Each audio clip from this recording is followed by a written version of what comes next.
This task force doesn't officially exist, which leaves us on our own. 2 jerks in costumes and a couple of rejects. It's like a real team out there. Hi, I'm Isabella from Geek Culture in Singapore. I hope you are both doing well. It's so nice to see you again. Me too, Avita.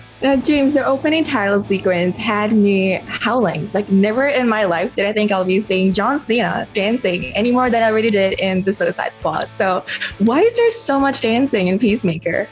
I think that, Peacemaker is, we see him dance a little bit in the beginning. He's joyful, but I think I don't want people to skip forward on the credits. That's all. I want people to watch. I want people to see the names of all the people that worked hard on this show, from, production designer to our editors, Fred and Greg, to all these guys that worked their butts off putting this show together. I want people to not skip over their names. Our guest stars that we have in the front end of the credits every episode. I think that it's great for people to see who worked on the show. And so the skip forward button is my enemy, and I'll do whatever I can to vanquish it. And in this case, I made a dance sequence. Absolutely. It was absolutely entertaining. And John, are the dance moves original? Did you get a choreographer? Can you teach me one of those dance moves? The big dance number is 100% choreographed, and that took a long time to learn. The Tidy Whitey's dance number is 100% interpretive, and that was not the experience for me. So I blacked out for a little bit. I don't even know what I did. No, the last time I spoke to you, James, it was for the Suicide Squad. And out of all the characters that you debuted in the movie and somewhat tried to kill, why was Peacemaker the chosen one to lead his own series? The chosen one. I like that. I think, listen, first of all, I loved working with John. We had such a great time working together in the Suicide Squad. Secondly, we talked a lot about the backgrounds of Bloodsport and Ratcatcher 2 and Polka Dot Man. We saw where they came from. They all had a great arc in the show where they all changed and became something different from the end of the movie from the beginning. Peacemaker didn't have any of that. We didn't get to see where he came from. We didn't get to see a change in him. So I think that I think he deserved that 6 episodes to really see where he came from, where he's going, how he got to be the way he is, and hopefully see some changes in him along the way. So, John, looking at your acting resume, you have always played the good guy, and that changed when I saw you as Jacob Toretto.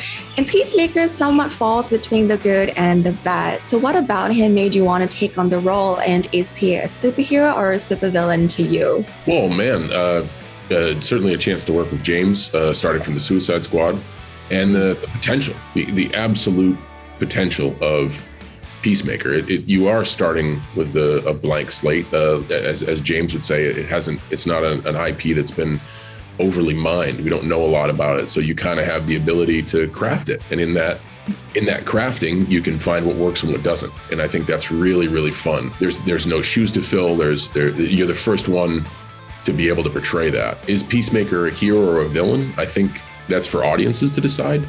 I think Peacemaker, in his own eyes, needs to see himself as a hero to justify what he does.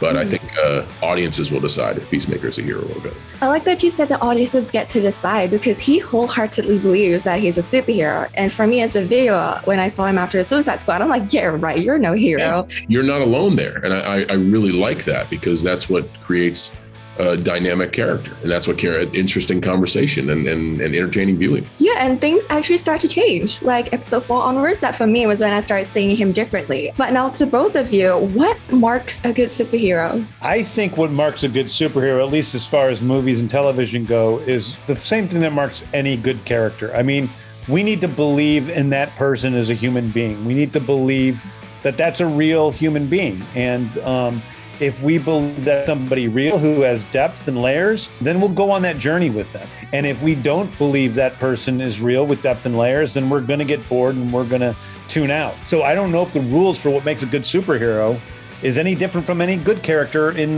television or movies. Yeah, from a character standpoint, 100%. Heroism is virtuous. Superheroism would be super virtuous. Someone who is super virtuous, but that can get a little one-dimensional. And I think maybe that's why true great superheroes are often characters that may not resonate with the audience. A lot of superhero movies, different characters resonate with the audience. Ancillary characters resonate with the audience. I think that's one of Peacemaker's strengths. He's not super virtuous, so there's a lot of room to want to root for him. I think if Peacemaker was a true superhero, he certainly wouldn't be as entertaining. Thank you so much for the time. I had such a Thank great you. time. I hope to see you again. We will see you again, I'm sure. Take care.